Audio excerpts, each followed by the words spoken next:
ഇപ്പോൾ ഒരു question paper വന്നു കഴിഞ്ഞാൽ കൃത്യമായിട്ട് എന്ത് ചെയ്യുക, സമയപരിധി എടുത്ത് തന്നെ ഒരു പരീക്ഷ എഴുതുന്ന അതേ മനോഭാവത്തോട് നിങ്ങൾ എന്ത് ചെയ്യുക, പരീക്ഷ എഴുതാനായിട്ട് ശ്രമിക്കുക. അല്ലാതെ കൂടെ കുറേ കാലമായിട്ട് PSC പരീക്ഷ എഴുതുന്നുണ്ട്, പക്ഷെ ഒരു മെച്ചമില്ല. നമ്മൾ എവിടെയാണോ അവിടെ തന്നെ നിൽക്കുകയാണ്, ഒരു റാങ്ക് ലിസ്റ്റിൽ ഉൾപ്പെടുന്നില്ല, മാർക്ക് ഉയരുന്നില്ല, നെഗറ്റീവ് വീണ്ടും വീണ്ടും കൂടിക്കൊണ്ടിരിക്കുന്നു. പക്ഷേ പഠിക്കുന്നുണ്ട്, കാട് കയറി പഠിക്കുന്നുണ്ട്, എന്തൊക്കെയോ പഠിച്ച് തീർക്കുന്നുണ്ട്. പക്ഷേ എന്താണെന്നറിയില്ല, അന്നും ഇന്നും ഒരേ അവസ്ഥയിൽ തന്നെ നിൽക്കുകയാണ്.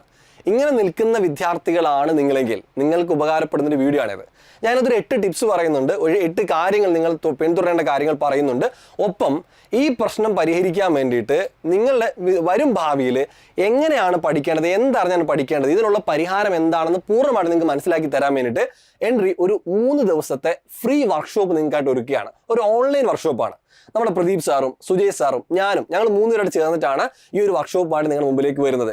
നിങ്ങൾ ഇത്രയും നാൾ വളരെ വിഷമത്തോടിരുന്ന കുറേ കാര്യങ്ങളുണ്ടല്ലോ, ആ കാര്യങ്ങൾക്കൊക്കെ തീർച്ചയായിട്ടും ഈ 3 ദിവസത്തെ വർക്ക്ഷോപ്പ് പരിഹാരം ഉണ്ടാക്കുക തന്നെ ചെയ്യും. അപ്പോൾ ഈ ഒരു വർക്ക്ഷോപ്പ് വരുന്ന നമ്മുടെ ഈ കാര്യം പറഞ്ഞതുപോലെ നമ്മുടെ ഈ തമിഴിൽ കാണുന്ന പോലെ തന്നെ PSC പലതവണ എഴുതിയിട്ടും കിട്ടുന്നില്ല, അതുപോലെ തന്നെ മാർക്ക് കൂടുന്നൊന്നുമില്ലല്ലോ. അപ്പോൾ ഇതിനൊരു പരിഹാരമായിട്ടാണ് ഈ 3 ദിവസത്തെ വർക്ക്ഷോപ്പ് എന്ന് പറയുന്നത്. ഈ വരുന്ന സെപ്റ്റംബർ 19, 20, 21 തീയതികളിലായിട്ട് വൈകുന്നേരം 7:30-ക്കാണ്, ഓൺലൈനായിട്ടാണ്. ഇത് തികച്ചും ഫ്രീ ആണ്, പക്ഷെ പബ്ലിക്കായിട്ടല്ല ഈ ഒരു വർക്ക്ഷോപ്പ് വരുന്നത്. അതുകൊണ്ട് തന്നെ നിങ്ങൾ രജിസ്റ്റർ ചെയ്താൽ മാത്രമേ നിങ്ങൾക്ക് ഫ്രീ ആയിട്ട് ഇത് അറ്റൻഡ് ചെയ്യാനായിട്ട് സാധിക്കുകയുള്ളൂ കേട്ടോ. ഇത് സൗജന്യമാണ്, പക്ഷെ നിങ്ങൾ രജിസ്റ്റർ ചെയ്യണം. രജിസ്റ്റർ ചെയ്യാനുള്ള ലിങ്ക് ഒക്കെ താഴെയുണ്ട്.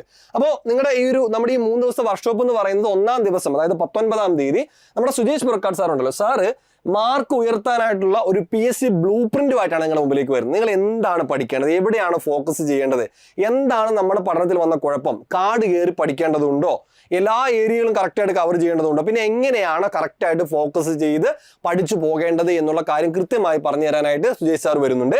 അതിനുശേഷം നമ്മുടെ ഏറ്റവും വലിയ പ്രശ്നം എന്ന് പറഞ്ഞാൽ എന്താ, മോട്ടിവേഷൻ നിലനിർത്തുക. ഒരു സ്ഥിരത നിലനിർത്താൻ നമുക്ക് കഴിയാതെ പോകുന്നില്ല. മോട്ടിവേഷൻ നിലനിർത്തുക എന്നുള്ളൊരു കാര്യം, ഒരു പ്രധാനപ്പെട്ട കാര്യമുണ്ടല്ലോ. അപ്പോൾ ഈ ഒരു മോട്ടിവേഷൻ എങ്ങനെ നമുക്ക് നിലനിർത്താം, എങ്ങനെ നമുക്കൊരു ഊർജ്ജം, നമുക്ക് പഠിക്കാനൊക്കെ നിങ്ങളിപ്പോൾ ആകെ ഒരു മനസ്സ് മടുത്തിരിക്കുകയാണെങ്കിൽ നിങ്ങളെ ഒന്ന് ഊർജ്ജസ്വലരാക്കാനായിട്ട് പ്രദീപ് സാറിൻ്റെ ഒരു മോട്ടിവേഷൻ നിലനിർത്താനായിട്ട് പ്രദീപ് സാറിൻ്റെ ഒരു വെബിനാർ അല്ലെങ്കിൽ ഒരു വർക്ക്ഷോപ്പാണ്. 3-ാം ദിവസം ഞാനാണ് വരുന്നത്. അവിടെ ഞാൻ കൊണ്ടുവരാൻ ഉദ്ദേശിക്കുന്നത് പഠനത്തിൽ സ്ഥിരത കൊണ്ടുവരാനായിട്ട് നമുക്ക് എന്ത് ചെയ്യാൻ കഴിയും. നമുക്കറിയാം, നമുക്ക് മോട്ടിവേഷൻ മാത്രം ഉണ്ടായാൽ പോരാ, സ്ഥിരത വേണം. ഓരോ ദിവസവും സ്ഥിരമായിട്ട് എങ്ങനെ പഠിക്കാൻ കഴിയും, എങ്ങനെ ഒരു സ്റ്റഡി പ്ലാൻ ഉണ്ടാക്കാൻ കഴിയും തുടങ്ങിയ കാര്യങ്ങളുമായി ബന്ധപ്പെട്ട് ഞാനും നിങ്ങളുടെ മുമ്പിലേക്ക് വരുന്നതാണ്. ഇത് തികച്ചും സൗജന്യമാണ്. അപ്പോൾ ഇത് തീർച്ചയായിട്ടും നിങ്ങൾ ഉപയോഗപ്പെടുത്തുക, മാക്സിമം നിങ്ങൾ ഉപയോഗപ്പെടുത്തുക, നിങ്ങളുടെ സുഹൃത്തുക്കളിലേക്ക് എത്തിക്കാനായിട്ട് ശ്രമിക്കുക.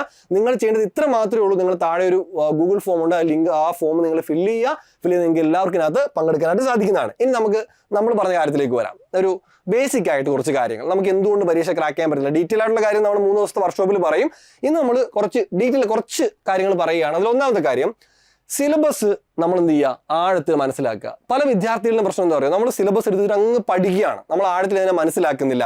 ഏത് ഏരിയക്കാണ് അത് പ്രാധാന്യം കൊടുക്കുന്നത് എന്നുള്ള കാര്യം നമ്മൾ വ്യക്തമാക്കാതെ നമ്മളിങ്ങനെ കണ്ടമാനം വെറുതെ പഠിക്കാൻ നിൽക്കുകയാണ്. ഒന്നെങ്കിൽ ഒരു റാങ്ക് ഫെയിൽ പഠിച്ചു വെക്കുക, അല്ലെങ്കിൽ ഒരു ക്ലാസ് കയറിയിട്ട് ഇങ്ങനെ കണ്ടമാനം പഠിക്കുന്നു, എവിടെയൊക്കെയോ നോട്ട് എടുത്ത് എല്ലാം ഇങ്ങനെ പഠിച്ചുകൊണ്ടിരിക്കുകയാണ്. നമ്മൾ എന്താണ്, ഇതൊരു ലോങ് ടേം പ്രോസസ്സായിട്ട് നമ്മൾ കരുതിയിട്ട് ഇങ്ങനെ പോവാണ്. പക്ഷേ ഷോർട്ട് ടേമിന് വേണ്ടിയിട്ടുള്ള ഒരു പരീക്ഷയ്ക്ക് വേണ്ടിയിട്ട് നമ്മൾ ലോങ് ടേം ഒരു സൊല്യൂഷനാണ് നമ്മൾ സ്വീകരിച്ചുകൊണ്ടിരിക്കുന്നത്. അപ്പോൾ അവിടെ അത് മാറ്റി വെച്ചിട്ട് നമ്മുടെ അടുത്താണ് പരീക്ഷ വരുന്നത്. അപ്പോൾ ആ പരീക്ഷനെ ഫോക്കസ് ചെയ്യുന്ന രീതിയിൽ സിലബസിനെ ഏത് രീതിയിലാണ് ഉപയോഗപ്പെടുത്തേണ്ടത് ആ രീതി നമ്മൾ എന്ത് ചെയ്യണം, പ്രായോഗികമായിട്ട് കൊണ്ടുവരാനായിട്ട് ശ്രമിക്കണം. അപ്പോൾ നമ്മൾ ആദ്യം എന്ത് ചെയ്യണം, സിലബസിനെ ആഴത്തിൽ നമ്മൾ മനസ്സിലാക്കണം.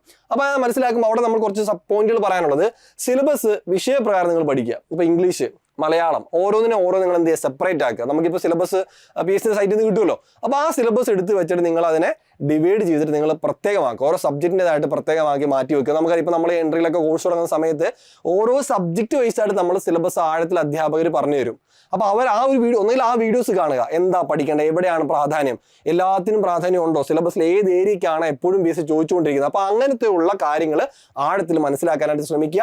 അതുപോലെ തന്നെ മുൻ പരീക്ഷകളിൽ നിന്നുള്ള പ്രധാന മേഖല നിങ്ങൾ തിരിച്ചറിയുക. നിങ്ങൾ എപ്പോഴും ഒരു PSC പരീക്ഷ നിങ്ങൾ നോക്കുന്നുണ്ടെങ്കിൽ, അല്ലെങ്കിൽ ഒരു പരീക്ഷ ക്രാക്ക് നിങ്ങൾ ആഗ്രഹിക്കുന്നുണ്ടെങ്കിൽ, നിങ്ങൾ തീർച്ചയായും ചെയ്യേണ്ട കാര്യം PSC ലേറ്റസ്റ്റ് ആയിട്ട് നടത്തിയതായിക്കോട്ടെ, അതേ പോസ്റ്റിൽ PSC മുൻ വർഷങ്ങൾ നടത്തിയ പരീക്ഷകളായിക്കോട്ടെ, അതിനെ കൃത്യമായിട്ട് നിങ്ങൾ എന്ത് ചെയ്യണം, നിങ്ങൾ ഒബ്സർവ് ചെയ്യണം. അതായത് അവിടെ എവിടെയാണ് ചോദിക്കുന്നത്, ഏത് ഏരിയ സ്ഥിരമായിട്ട്. ഇപ്പോൾ ഈ അടുത്ത് നടന്ന പരീക്ഷകളിൽ ഏറ്റവും കൂടുതൽ എവിടെ നിന്നാണ് ചോദ്യം വന്നുകൊണ്ടിരിക്കുന്നത്, ഈ ഒരു സാധനം നിങ്ങൾ മനസ്സിലാക്കാതെയാണ് നിങ്ങൾ പോകുന്നതെങ്കിൽ നിങ്ങളുടെ പഠനം ഒരുമാതിരി കാട് കയറിയ പഠനമായിരിക്കും. അപ്പോൾ അവിടെ കൃത്യമായിട്ട് പരീക്ഷകളെ ഫോക്കസ് ചെയ്തുകൊണ്ട് ആ കാര്യങ്ങൾ മനസ്സിലാക്കി വേണം സിലബസിനെ നിങ്ങൾ കാണാനായിട്ട്.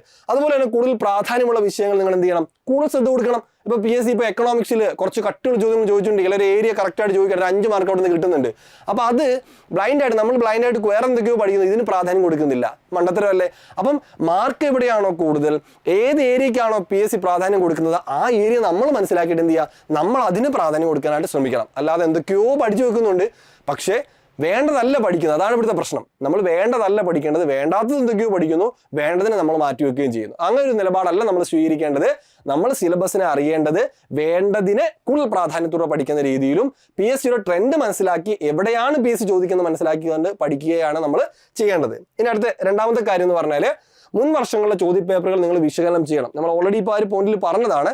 അപ്പോൾ ഈ മുൻവർഷ ചോദ്യങ്ങൾ നിങ്ങൾ വിട്ടുകൊണ്ട് പോകുന്നവരാവരുത്. എപ്പോഴും നിങ്ങൾ PSC ഒരു പരീക്ഷ നടത്തുമ്പോൾ, നിങ്ങൾ PSCക്ക് പ്രിപ്പയർ ചെയ്യുന്ന വിദ്യാർത്ഥികളാണെങ്കിൽ നിങ്ങൾ ചെയ്യേണ്ട ഒരു കാര്യം എന്ന് പറഞ്ഞാൽ, നിങ്ങൾ ഒരു പരീക്ഷ ഇപ്പോൾ നടക്കുകയാണ്, PSC പരീക്ഷ നടക്കുക, നിങ്ങൾ ആദ്യം അതിൻ്റെ ആൻസർ കീ തപ്പിയല്ല പോകണ്ടേ. നിങ്ങൾ ആദ്യം എന്താ ചെയ്യേണ്ടത്, ആ ക്വസ്റ്റ്യൻ പേപ്പർ എടുത്തിട്ട് നിങ്ങൾ ചെയ്ത് നോക്കിയാൽ വേണ്ടേ. അതായത് അതിൽ നിങ്ങൾക്ക് എത്ര മാർക്ക് കിട്ടും. ഇപ്പോൾ LDC പരീക്ഷ നടക്കുന്നുണ്ടല്ലേ, പല ജില്ലക്കാർ, അടുത്ത ജില്ലക്കാർ എഴുതാനുള്ള വിദ്യാർത്ഥികളുണ്ടാവും, അടുത്ത LGS എഴുതുന്ന വിദ്യാർത്ഥികളുണ്ടാവും. ഇവർ ചെയ്യേണ്ടത് ഈ ക്വസ്റ്റ്യൻ പേപ്പർ വരുമ്പോൾ പെട്ടെന്ന് തന്നെ ആൻസർ വന്നിട്ട് നോക്കലല്ല ചെയ്യേണ്ടത്. അങ്ങനെ നിങ്ങൾ ചെയ്യേണ്ട കാര്യം എന്താ, ആ ക്വസ്റ്റ്യൻ പേപ്പർ വരുമ്പോൾ അതെടുത്ത് വെച്ചിട്ട് എനിക്ക് ഈ ക്വസ്റ്റ്യൻ പേപ്പർ എഴുതുക, ഞാനിപ്പോൾ ഈ ക്വസ്റ്റ്യൻ എഴുതുകയാണെങ്കിൽ എനിക്ക് എത്ര മാർക്ക് കിട്ടും എന്നാണ് നിങ്ങൾ ചിന്തിക്കേണ്ടത്. അങ്ങനെയാണ് നിങ്ങൾ ചെയ്ത് നോക്കേണ്ടത്. അങ്ങനെ ചെയ്ത് നോക്കിയിട്ട് അതിന് ആൻസർ കീ നോക്കുക. അതിനുശേഷം എനിക്ക് എന്തുകൊണ്ട് ഇത് നഷ്ടപ്പെട്ടു പോയി, ഈ മാർക്ക് എന്തുകൊണ്ട് എനിക്ക് പോയി, ഞാൻ ഇപ്പോൾ ഈ ഏരിയ നോക്കിയില്ല, അപ്പോൾ ഈ കഴിഞ്ഞ പരീക്ഷകൾക്ക് ഇവിടുന്നൊക്കെ ചോദ്യം വരുന്നുണ്ട്, അപ്പോൾ ഇത് ഇമ്പോർട്ടൻ്റ് ആണ്.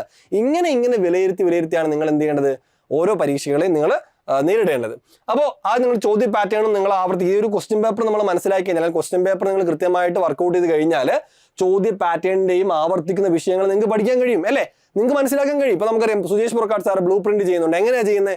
ഈ അടുത്ത കാലത്ത് നടന്ന PSC പരീക്ഷകളെ കൃത്യമായി നോക്കി ഓരോ ക്വസ്റ്റ്യൻ നോക്കി വിശകലനം ചെയ്തിട്ടാണ്. ഇത് നിങ്ങൾക്കും ചെയ്യാൻ പറ്റൂലേ? നിങ്ങൾക്കും ചെയ്യാൻ പറ്റും. എങ്ങനെ ചെയ്യാൻ പറ്റും? നിങ്ങളും ക്വസ്റ്റ്യൻ പേപ്പർ കൃത്യമായി വിശകലനം ചെയ്യുന്ന ഒരാളാണെങ്കിൽ നിങ്ങൾക്കും പറയാം, അടുത്ത ക്വസ്റ്റ്യൻ പേപ്പർ ഇവിടുന്ന് ആയിരിക്കും വരാൻ ചാൻസ് കൂടുതൽ എന്ന് നിങ്ങൾക്ക് പറയാൻ കഴിയും. കാരണം അത് ആ വിശകലനം, അതിന് വേണ്ടിയിട്ട് വർക്കൗട്ട് ചെയ്യാന്നുള്ളതാണ് പ്രധാനപ്പെട്ട കാര്യം. അപ്പോൾ അത് നിങ്ങൾ ചെയ്യാൻ തയ്യാറാവണം. ചോദ്യ പാറ്റേണിന്റെയും ആവർത്തിക്കുന്ന വിഷയങ്ങളെയും നിങ്ങൾക്ക് പഠിക്കാൻ മുൻവർഷ ചോദ്യങ്ങൾ വിശകലനം ചെയ്യുന്നത് നിങ്ങളെ കൃത്യമായിട്ട് നിങ്ങളെ പഠിപ്പിക്കും. അടുത്ത സമയപരിധിയുള്ള എക്സാം നിങ്ങൾ പരിശീലനം നടത്തുക. ഇപ്പോൾ ഒരു ക്വസ്റ്റ്യൻ പേപ്പർ വന്നു കഴിഞ്ഞാൽ കൃത്യമായിട്ട് എന്ത് ചെയ്യുക, സമയപരിധി എടുത്ത് തന്നെ ഒരു പരീക്ഷ എഴുതുന്ന അതേ മനോഭാവത്തോട് നിങ്ങൾ എന്ത് ചെയ്യുക, പരീക്ഷ എഴുതാനായിട്ട് ശ്രമിക്കുക. അല്ലാതെ ഒരു പേരിനോ, ഇത് ഈ എല്ലാ വിദ്യാർത്ഥികളും പ്രശ്നം എന്താ അറിയോ, പരീക്ഷകൾ എഴുതുന്നില്ല, എന്തൊക്കെയോ പഠിക്കുന്നുണ്ട്, സിലബസ് കവർ ചെയ്യുന്നുണ്ട്, പക്ഷെ പരീക്ഷകൾ എഴുതുന്നില്ല. ഓരോ രീതികൾ മാറി വരുന്ന സമയത്ത് ഇതിനെ നേരിടാൻ നമുക്ക് പറ്റുന്നില്ല. നമ്മുടെ ഉള്ളിൽ അറിവുണ്ട്, പക്ഷെ ആ അറിവിനെ നമുക്ക് പ്രയോഗത്തിലേക്ക് കൊണ്ടുവരാൻ കഴിയുന്നില്ല എന്നുള്ളതാണ് ഒരു വലിയ പ്രശ്നം. ആ പ്രശ്നം പരിഹരിക്കണമെങ്കിൽ നിങ്ങൾ തീർച്ചയായിട്ടും പരീക്ഷകൾ എഴുതിക്കൊണ്ടേയിരിക്കണം. ഓക്കെ, അപ്പോൾ അത്തരത്തിൽ നിങ്ങളുടെ സമയപരിധിയുള്ള എക്സാം പരിശീലനം നടത്തുക. നിങ്ങളുടെ ശക്തിയും നിങ്ങളുടെ ദൗർബല്യം നിങ്ങൾ കൃത്യമായിട്ട് തിരിച്ചറിയണം. അതൊരു പരീക്ഷ എഴുതുമ്പോഴേ പറ്റുള്ളൂ. നമ്മളൊരു പരീക്ഷ എഴുതുമ്പോൾ മാത്രമേ നമ്മൾ എവിടെയാണ് വീക്കെന്നും നമ്മൾ എവിടെയാണ് സ്ട്രോങ് എന്ന് നമുക്ക് മനസ്സിലാക്കാൻ പറ്റുള്ളൂ. അപ്പോൾ ആ സ്ട്രോങ് ആയിട്ടുള്ള ഏരിയ നമുക്ക് മാർക്ക് പോകാനും പാടില്ല. വീക്കായിട്ടുള്ള ഏരിയ മനസ്സിലാക്കിക്കൊണ്ട് അവിടെ കൂടുതൽ സമയം ചെലവഴിച്ചുകൊണ്ട് അവിടെ നമ്മൾ കൂടുതൽ പൊക്കിക്കൊണ്ട് വരികയും ചെയ്യണം. ഈ ഒരു രീതിയിൽ പോയാൽ മാത്രമേ നിങ്ങൾക്ക് മാർക്ക് ഉയർത്താൻ സാധിക്കുകയുള്ളൂ. ഇല്ല എങ്കിൽ എന്താ സംഭവിക്കുന്നത്, നിങ്ങൾ എപ്പോൾ പരീക്ഷ ചെയ്താലും അതേ മാർക്ക് നിങ്ങൾ പൊക്കോണ്ടിരിക്കും. നിങ്ങൾക്ക് ഒരു മെച്ചം ഉണ്ടാവില്ല. മെച്ചം ഉണ്ടാവണമെങ്കിൽ നിങ്ങൾ കഷ്ടപ്പെടുക തന്നെ വേണം. ഇനി അടുത്തത് ഒരു പഠന ഷെഡ്യൂൾ തയ്യാറാക്കുക. നമ്മൾ എപ്പോഴും വീഡിയോ ചെയ്യുമ്പോൾ പറയാറുണ്ട്, നിങ്ങൾ പഠിക്കണമെങ്കിൽ കൃത്യമായിട്ട് അടുത്ത ദിവസം പഠിക്കാൻ തോന്നണമെങ്കിൽ ഒരു ഷെഡ്യൂൾ ഉണ്ടാവണം. ഒരു ദിവസത്തെ ഷെഡ്യൂൾ, ഒരു പ്ലാൻ ഉണ്ടാവണം. പഠിക്കാനായിട്ട് ഒരു സ്റ്റഡി പ്ലാൻ വേണം. ഇന്ന് പഠിക്കുന്നതിനൊരു പ്ലാൻ ഉണ്ടാവണം, നാളത്തേക്കൊരു പ്ലാൻ ഉണ്ടാവണം, ഒരാഴ്ചത്തേക്കൊരു പ്ലാൻ ഉണ്ടാവണം, ഒരു മാസത്തേക്കൊരു പ്ലാൻ ഉണ്ടാവണം. ഇങ്ങനെ പ്ലാനിങ്ങോടുകൂടി മുമ്പോട്ട് പോയാൽ മാത്രമേ നമുക്ക് കറക്റ്റായിട്ട് ഒരു സിലബസ് കവർ ചെയ്ത് കാര്യങ്ങൾ തീർത്ത് പോകാൻ പറ്റുള്ളൂ. അല്ലാതെ പഠിക്കുന്നുണ്ട്, ഇന്നൊരു മണിക്കൂർ പഠിക്കുന്നുണ്ട്, 2 മണിക്കൂർ 5 മണിക്കൂറൊക്കെ പഠിക്കുന്നുണ്ട്, പക്ഷെ ഒരു പ്ലാനിങ്ങും ഇല്ല. എന്തൊക്കെയോ ഇന്ന് പഠിക്കുന്നു, നാളെയും പഠിക്കുന്നു, മറ്റന്നാളും പഠിക്കുന്നു, പക്ഷെ ഒരു പ്ലാനിങ്ങും ഇല്ലാതാണ് പോകുന്നതെങ്കിൽ നിങ്ങൾക്ക് കറക്റ്റായിട്ട് നിങ്ങൾ ഉദ്ദേശിക്കുന്ന തലത്തിലേക്ക് നിങ്ങൾക്ക് എത്തിപ്പെടാൻ കഴിയില്ല. അപ്പം നിങ്ങൾ അവിടെ ഒരു കൃത്യമായ പ്ലാൻ വേണം, ഒരു സ്റ്റഡി പ്ലാൻ വേണം, ഒരു ദിവസത്തെ പ്ലാൻ വേണം, ആഴ്ച തോറുമുള്ള പഠന സമയം ഒരു പ്ലാൻ വേണം. അതുപോലെ തന്നെ ബുദ്ധിമുട്ടുള്ള വിഷയങ്ങൾക്ക് കൂടുതൽ സമയം നിങ്ങൾ അനുവദിക്കണം. മാത്സിൽ നിങ്ങൾ വളരെ വീക്കാണ്, മാത്സ് ഒഴിവാക്കിക്കൊണ്ട് മുമ്പോട്ട് പോകാൻ പറ്റുമോ? ഇല്ല. മാത്സിന് എന്ത് ചെയ്യണം? കൂടുതൽ സമയം അനുവദിക്കണം. ഇംഗ്ലീഷിൽ നിങ്ങൾ വീക്കാണ്, ഇംഗ്ലീഷിന് കൂടുതൽ സമയം അനുവദിക്കണം, കൂടുതൽ ചോദ്യങ്ങൾ നിങ്ങൾ പരിശീലിക്കണം, മാത്സിൽ കൂടുതൽ ചോദ്യങ്ങൾ പരിശീലിക്കണം. അപ്പം ഇങ്ങനെ നിങ്ങൾ എവിടെയാണോ വീക്കായിട്ടുള്ളത് ആ വിഷയങ്ങൾക്ക് കൂടുതൽ പ്രാധാന്യം കൊടുക്കുന്ന രീതിയിലാവണം നിങ്ങളുടെ സ്റ്റഡി പ്ലാൻ നിങ്ങൾ മുമ്പോട്ട് കൊണ്ടുവരാനായിട്ട്. അതുപോലെ നിങ്ങളുടെ ടൈം ടേബിൾ സ്ഥിരതയോടെ പാലിക്കുക. ഇന്ന് പഠിച്ചാൽ നാളെയും പഠിക്കുക, അടുത്ത ദിവസം പഠിക്കാൻ തയ്യാറാവുക. എന്തെങ്കിലും തീരെ നിവൃത്തിയില്ലാതെ പഠിക്കാൻ പറ്റാത്തൊരു സാഹചര്യമാണ് എങ്കിൽ അതിനെ നെക്സ്റ്റ് ഡേയിലേക്ക് അതിൻ്റെ സമയത്ത് മാറ്റിക്കൊണ്ട് അത് മെയിൻറ്റെയിൻ ചെയ്ത് കൊണ്ടുപോകാനായിട്ട് ശ്രമിക്കുക. ഇങ്ങനെ നിങ്ങൾ നിങ്ങളുടെ സമയവും നിങ്ങളുടെ കാര്യങ്ങളൊക്കെ നിങ്ങൾക്ക് അറിയുള്ളൂ. അപ്പോൾ അതിനനുസരിച്ച് നിങ്ങൾ എന്ത് ചെയ്യുക, സ്റ്റഡി പ്ലാൻ ഉണ്ടാക്കുക. ഒരു സ്റ്റഡി പ്ലാൻ എങ്ങനെ ഉണ്ടാക്കണം എന്ന് നമ്മൾ വർക്ക്ഷോപ്പിൽ വളരെ ഡീറ്റെയിൽ ആയിട്ട് പറഞ്ഞു തരാം. അപ്പോൾ നിങ്ങൾ എന്ത് ചെയ്യുക, ഒരു സ്റ്റഡി ടൈം ടേബിൾ ഉണ്ടാക്കാനായിട്ട് ശ്രമിക്കുക. ഇനി അടുത്തത് കൺസെപ്റ്റ് മനസ്സിലാക്കി പഠിക്കുക. നമുക്കറിയാമോ പണ്ടത്തെ പോലെ ആണോ ഇപ്പം പരീക്ഷ? അല്ല. നിങ്ങൾ കാര്യങ്ങൾ പഠിച്ചു വെക്കുന്നത് ശരിയാണ്, പക്ഷേ സ്റ്റേറ്റ്മെന്റ് ടൈപ്പിൽ ചോദ്യങ്ങൾ വരുന്ന സമയത്ത് കൺസെപ്റ്റ് ക്ലിയർ അല്ല എങ്കിൽ നമുക്ക് ഉത്തരം എഴുതാൻ പറ്റുന്നില്ല. അതാണ് വലിയ പ്രശ്നം അല്ലേ. സ്കൂൾ പാഠപുസ്തകത്തിൽ ഡയറക്റ്റായിട്ട് ചോദിക്കുകയാണെങ്കിൽ നമുക്കറിയാം സ്കൂൾ ടെക്സ്റ്റിൽ നിന്ന് അതേപോലെ ചോദിക്കുന്നത്. അല്ലാത്ത ചോദ്യങ്ങൾ വന്നാലോ? അല്ലാത്ത ചോദ്യങ്ങൾ വരുമ്പോഴുള്ള പ്രശ്നം കൺസെപ്റ്റ് ക്ലിയർ അല്ല എങ്കിൽ നമുക്ക് ആൻസർ ചെയ്യാൻ പറ്റുന്നില്ല എന്നുള്ളതാണ്. അപ്പോൾ അവിടെ നിങ്ങൾ പണ്ടത്തെ പോലെ ഒരു കാണാപ്പാടമല്ല, കൺസെപ്റ്റ് കൃത്യമായി ക്ലിയർ ചെയ്തുകൊണ്ട് പഠിക്കുക എന്നുള്ളതാണ്. ഓരോ വിഷയങ്ങളും, ജോഗ്രഫി ആയിക്കോട്ടെ, സയൻസ് ആയിക്കോട്ടെ, ഹിസ്റ്ററി ആയിക്കോട്ടെ, ഓരോ വിഷയങ്ങളെയും ഒരു കൺസെപ്റ്റൽ ഒരു ക്ലാരിറ്റിയിൽ തന്നെ പഠിച്ചു പോകാനായിട്ട് നിങ്ങൾ ശ്രമിക്കണം. സോ വെറും വാചകമല്ല, ഉള്ളടക്കത്തിന്റെ ആശയം അറിഞ്ഞ് തന്നെ നിങ്ങൾ പഠിക്കാൻ ശ്രമിക്കുക. അതുപോലെ നിങ്ങൾക്കറിയാം റെഫറൻസ് പുസ്തകങ്ങൾ, ഇപ്പം നമുക്കറിയാം റാങ്ക് ഫെയിലുണ്ട്. അതേപോലെ തന്നെ നിങ്ങൾക്കറിയാം യൂട്യൂബ് വീഡിയോസ് ക്ലാസ്, ഇത് ഇഷ്ടംപോലെ യൂട്യൂബ് വീഡിയോ ക്ലാസ്സുകളില്ലേ. അതുപോലെ നമ്മുടെ ആപ്പുകളുണ്ട്. ഇപ്പോൾ എൻട്രി ആപ്പിൽ തന്നെ എന്തോരം കണ്ടന്റുകളുണ്ട്. അപ്പോൾ ഇതൊക്കെ നിങ്ങൾ മാക്സിമം നിങ്ങൾ പ്രയോജനപ്പെടുത്തി ഓരോ വിഷയത്തെയും ആഴത്തിൽ അറിഞ്ഞു പോകാനായിട്ട് ശ്രമിക്കുക. ഇനി അടുത്തൊരു കാര്യം എന്ന് പറഞ്ഞാൽ റെഗുലർ പ്രാക്ടീസ് ആൻഡ് മോക്ക് ടെസ്റ്റുകളാണ്. നമുക്കറിയാം എൻട്രി ആപ്പിൽ ഇപ്പോൾ LGSന് 100 മാതൃക പരീക്ഷകളുണ്ടായിരുന്നു, LDCക്ക് 100 പരീക്ഷകളുണ്ട്. അതുപോലെ ഡിഗ്രി ലെവൽ ഇപ്പോൾ സെക്രട്ടറി അസിസ്റ്റന്റ് ആയിക്കോട്ടെ, ഇപ്പോൾ നമ്മുടെ മറ്റേ ഇതുണ്ടല്ലോ, നമ്മുടെ LSD സെക്രട്ടറി ഉണ്ടല്ലോ. അപ്പോൾ അതിനൊക്കെ കണ്ടമന 50 or 100 പരീക്ഷകളാണ് എൻട്രി ആപ്പിൽ നടക്കുന്നത്. അപ്പോൾ ഇതൊക്കെ മാക്സിമം നിങ്ങൾ പ്രയോജനപ്പെടുത്തുക. എത്രത്തോളം എക്സാമുകൾ എഴുതാൻ കഴിയുമോ അത്രത്തോളം എക്സാമുകൾ എഴുതുക. എങ്കിൽ മാത്രമേ നിങ്ങളുടെ നോളജ് നിങ്ങൾക്ക് ടെസ്റ്റ് ചെയ്യാൻ നോക്കാൻ പറ്റുള്ളൂ. നമ്മുടെ എല്ലാവരും പ്രശ്നം, മേജർ വിദ്യാർത്ഥികളുടെ ഒരു പ്രശ്നം എന്ന് വെച്ചാൽ പഠിച്ചു വെച്ചിരിക്കുന്ന അറിവുകൾ ഇവർ ടെസ്റ്റ് ചെയ്ത് നോക്കുന്ന എവിടെയാ? പരീക്ഷ ഹാളിലാണ്. ഒന്ന് ആലോചിച്ച് നോക്കിയേ, എങ്ങനെയാണ് നമുക്ക് മാർക്ക് കുറയാതിരിക്കുക? എങ്ങനെയാണ് നമുക്ക് അവിടെ മാർക്ക് കൂട്ടാൻ കഴിയുക? അപ്പോൾ അവിടെ നിങ്ങൾ ചെയ്യേണ്ടത്, നിങ്ങൾ പഠിച്ച അറിവിനെ ആദ്യം എവിടെയോ ഒരു ലബോറട്ടറിയിൽ നിങ്ങൾ പരിശോധിച്ച് നോക്കണം. അതിനുശേഷം മാത്രമേ നിങ്ങൾ അങ്ങോട്ടേക്ക് ലാസ്റ്റ് ഫൈനൽ കാര്യത്തിലേക്ക് പോകാൻ പാടുള്ളൂ. അപ്പോൾ ഇനിയെങ്കിലും നിങ്ങൾ എന്ത് ചെയ്യുക, പരീക്ഷകൾ നിങ്ങൾ എഴുതുന്നില്ല എങ്കിൽ അത് നിങ്ങൾ ചെയ്യാൻ തയ്യാറാവണം. ഇല്ല എങ്കിൽ നിങ്ങൾക്ക് യാതൊരു പുരോഗതി ഉണ്ടാവില്ല. അപ്പോൾ അതുകൊണ്ട് നിങ്ങൾ മാക്സിമം എന്ത് ചെയ്യുക, നിങ്ങൾ പരീക്ഷകൾ എഴുതുക, റെഗുലർ ആയിട്ട് പ്രാക്ടീസ് ചെയ്യുക, മോക്ക് ടെസ്റ്റുകൾ എഴുതുക. എല്ലാ ദിവസവും ഒരു പരീക്ഷ എഴുതാൻ പറ്റുമെങ്കിൽ എഴുതുക. ആഴ്ചകളിൽ ഒരു മോക്ക് ടെസ്റ്റ് എഴുതുക, 100 മാർക്കിന്റെ പരീക്ഷകൾ എഴുതുക. അങ്ങനെ എഴുതി പോയി. എൻട്രിയിലാണെങ്കിൽ ഡെയിലി എക്സാമുകളുണ്ട്, ഡെയിലി സ്കൂൾ ടെക്സ്റ്റ് എക്സാം ഉണ്ട്, അത് കണ്ടമാനം പരീക്ഷകളുണ്ട്. അപ്പോൾ അതൊക്കെ മാക്സിമം പരിശീലിക്കുക. പരീക്ഷാകാലം സാഹചര്യം അനുസരിച്ച് മോക്ക് ടെസ്റ്റുകളൊക്കെ നിങ്ങൾ പരീക്ഷിക്കുക. പിഴവുകൾ വിശകലനം ചെയ്തതിന് മെച്ചപ്പെടുത്തുക. അതാണ് ഞാൻ നേരത്തെ പറഞ്ഞത്, ഒരു പരീക്ഷ എഴുതുമ്പോഴാണ് എനിക്ക് ഇത്രേ കിട്ടുള്ളൂ, അപ്പോൾ എനിക്ക് ഇവിടെയാണ് വീക്ക്, അപ്പോൾ ഇതാണ് എനിക്ക് റെഡിയാക്കേണ്ടത് എന്ന് മനസ്സിലാക്കാൻ പറ്റുള്ളൂ. അങ്ങനെ മനസ്സിലാക്കി കഴിഞ്ഞാൽ ആ ഏരിയയ്ക്ക് പ്രാധാന്യം കൊടുത്തുകൊണ്ട് ഇനി അവിടെ ഒരു മാർക്ക് എനിക്ക് പോകാൻ പാടില്ല, PSCയിൽ ഇനി ഒരു ചോദ്യം വന്നാൽ എനിക്കത് തെറ്റാൻ പാടില്ല എന്ന് കരുതിയിട്ട് അതിനെ വിശകലനം ചെയ്ത് ആ കാര്യം പഠിച്ച് മുമ്പോട്ട് പോകാനായിട്ട് ശ്രമിക്കുക. അതുപോലെ തന്നെ പ്രാക്ടീസ് എന്ത് ചെയ്യുക, നിങ്ങളുടെ ടൈം മാനേജ്മെന്റ്. അതായത് നിങ്ങൾ മാതൃകാ പരീക്ഷ എഴുതുന്ന സമയത്ത് നിങ്ങൾ ടൈം മാനേജ്മെന്റ് നോക്കുക. മാത്സിന് എത്ര സമയം എടുക്കുന്നുണ്ട്, എനിക്ക് മൊത്തം എത്ര സമയം, എനിക്ക് എല്ലാം തീർക്കാൻ പറ്റുന്നുണ്ടോ, ഇങ്ങനെ ഒരു ടൈം മാനേജ്മെന്റ് കൂടി ഇതിലൂടെ നിങ്ങൾ പഠിച്ചെടുക്കാനായിട്ട് ശ്രമിക്കണം. അതായത് ആ ഒരു കാര്യം കൂടി നിങ്ങൾ ഫോക്കസ് ചെയ്തുകൊണ്ട് വേണം നിങ്ങൾ മാതൃകാ പരീക്ഷകൾ എഴുതാനായിട്ട്. അപ്പോൾ എന്താ ഗുണം, നിങ്ങളൊരു യഥാർത്ഥ പരീക്ഷയ്ക്ക് PSC പരീക്ഷയ്ക്ക് പോകുമ്പോൾ നിങ്ങൾ കറക്റ്റ് സെറ്റാണ്. ഫസ്റ്റ് ബെല്ലടിച്ച് കഴിഞ്ഞാൽ ആ ബെല്ലടിച്ച് അടുത്ത ബെല്ലടി തീരുന്ന ടൈം വരെ നിങ്ങൾക്ക് ഇനി നിങ്ങൾ ബെല്ലടി കേട്ടില്ലെങ്കിൽ പോലും നിങ്ങളുടെ നമുക്കറിയാം പലയിടത്തും ക്ലോക്കില്ല, വാച്ചില്ല, ഒന്നുമില്ല. അപ്പോൾ അതുകൊണ്ട് തന്നെ നിങ്ങളിങ്ങനെ പ്രാക്ടീസ് ചെയ്ത ഒരാളാണെങ്കിൽ കറക്റ്റായിട്ട് നിങ്ങൾക്ക് എന്ത് ചെയ്യാൻ പറ്റും, 100 ചോദ്യങ്ങൾ അറ്റൻഡ് ചെയ്യാനായിട്ട് പറ്റും. കാരണം അത് നിങ്ങൾ പരിശീലിച്ച ഒരാളാണ്. അതുകൊണ്ട് നിങ്ങൾക്ക് അത് താനേ അത് വന്നോളും. ഇനി അടുത്തൊരു കാര്യം എന്ന് പറഞ്ഞാൽ കറണ്ട് അഫേഴ്സിനെ മെച്ചപ്പെടുത്തും. നമുക്കറിയാം കറണ്ട് അഫേഴ്സിന്റെ മാർക്ക് കൂടിക്കൊണ്ടിരിക്കുകയാണ്. ഏതൊരു മെയിൻസ് പരീക്ഷ നോക്കിയാലും അവിടെ 15 മാർക്കിന് മുകളിൽ കറണ്ട് അഫേഴ്സ് നമുക്ക് കാണാൻ സാധിക്കും.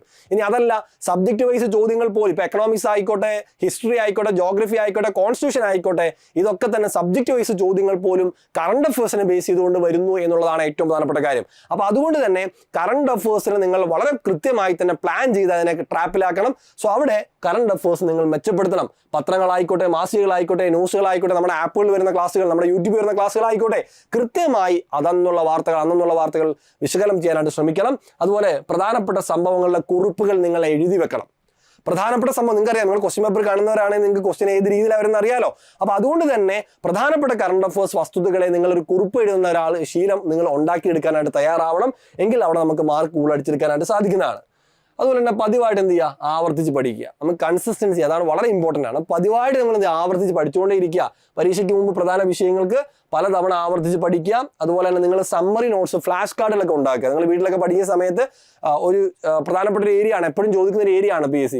ആ ഏരിയയ്ക്ക് ഒരു ഫ്ലാഷ് കാർഡ് ഉണ്ടാക്കി വെക്കുക, ഒരു സ്റ്റഡി നോട്ട് ഉണ്ടാക്കി വെക്കുക. നിങ്ങളുടെ വീട്ടിൽ തന്നെ ഒരു എന്ത് ചെയ്യുക, അതൊക്കെ ഒട്ടിച്ച് വെക്കാൻ പറ്റുന്നത് ഒട്ടിച്ച് വെക്കുക. ഇടയ്ക്കിടയ്ക്ക് അതൊന്ന് വായിച്ച് നോക്കുക. മറവി ഉണ്ടെങ്കിൽ അതൊക്കെ ഇടയ്ക്കിടയ്ക്ക് വന്ന് വായിച്ച് നോക്കി കഴിഞ്ഞാൽ എപ്പോഴും നമ്മുടെ ഉള്ളിൽ അതിങ്ങനെ ഓർമ്മയിലുണ്ടാവും. അപ്പോൾ അത്തരത്തിൽ മറവിയെ മറികടക്കാനായിട്ട് ഫ്ലാഷ് കാർഡുകളിലൂടെയും അതേപോലെ തന്നെ സമ്മറി നോട്ട്സിലൂടെയൊക്കെ നിങ്ങൾക്ക് കാര്യങ്ങൾ കണ്ടെത്താനായിട്ട് സാധിക്കുന്നതാണ്. അടുത്ത ലാസ്റ്റ് പറയാനുള്ളൊരു കാര്യം, പ്രചോദനം നിലനിർത്തുക എന്നുള്ളതാണ്. അതായത് പ്രചോദനം നഷ്ടമാകാതെ ആത്മവിശ്വാസത്തോടെ നിങ്ങൾ തുടരുക, നിങ്ങളുടെ ലക്ഷ്യത്തിൽ കേന്ദ്രീകരിക്കുക, ക്ഷീണം ഒഴിവാക്കാനായിട്ട് ചെറിയ ചെറിയ ഇടവേളകൾ, ഇടയ്ക്കിടയ്ക്കൊന്ന് ഗ്യാപ്പ് എടുക്കാം, പഠന ഇടവേളകളൊക്കെ എടുക്കാം. അതുപോലെ പോസിറ്റീവ് മനോഭാവം നിലനിർത്തി നിങ്ങൾ എന്ത് ചെയ്യുക, പ്രയത്നം നിർത്താതെ മുമ്പോട്ട് പോവുക എന്നുള്ളതാണ്. അപ്പോൾ ഇത്രയും കാര്യങ്ങളൊക്കെ നിങ്ങൾ ചെയ്ത് മുമ്പോട്ട് പോയി കഴിഞ്ഞാൽ തീർച്ചയായിട്ടും നിങ്ങൾക്ക് എന്ത് ചെയ്യാൻ പറ്റും, നമ്മൾ നേരത്തെ പറഞ്ഞ പോലെ മാർക്ക് ഉയർത്താൻ കഴിയും, റാങ്ക് ലിസ്റ്റിൽ ഇടം നേടാനും നിങ്ങൾക്ക് സാധിക്കുന്നതാണ്. നമ്മൾ കൂടുതൽ വിശകലനം, സ്റ്റഡി പ്ലാൻ എങ്ങനെ ഉണ്ടാക്കാം, ഒരു ബ്ലൂ പ്രിന്റ്, PSC പഠിക്കുന്ന ഒരു ബ്ലൂ പ്രിന്റ് എന്താണ് എങ്ങനെയാണ് മോട്ടിവേഷൻ നിലനിർത്തേണ്ടത്, ഈ കാര്യങ്ങളൊക്കെ ആയിട്ട് വളരെ ഡീറ്റെയിൽ ആയിട്ട് നമ്മൾ അധ്യാപകർ വരുന്നതാണ്. അത് ഫ്രീ വെബിനാർ ആണ്. സോ ഞാൻ ഒരിക്കൽ കൂടി ഓർമ്മപ്പെടുത്തുന്നു, നമ്മുടെ അധ്യാപകരെല്ലാവരും ഉണ്ട്, പലതവണ എഴുതിയിട്ടും PSC കിട്ടുന്നില്ല എന്ന ടൈറ്റിലാണ് നമ്മൾ ഒരു 3 ദിവസത്തെ ഫ്രീ വർക്ക്ഷോപ്പുമായിട്ട് വരുന്നത്. മാക്സിമം പങ്കെടുക്കുക, അത് ഉപയോഗപ്പെടുത്തുക. അപ്പോൾ എല്ലാവരെയും സ്വാഗതം ചെയ്യുന്നു. ഗൂഗിൾ ഫോം ഫില്ല് ചെയ്യാൻ മറക്കരുത്. വീണ്ടും മറ്റൊരു വീഡിയോ ആയിട്ട് വീണ്ടും കാണാം.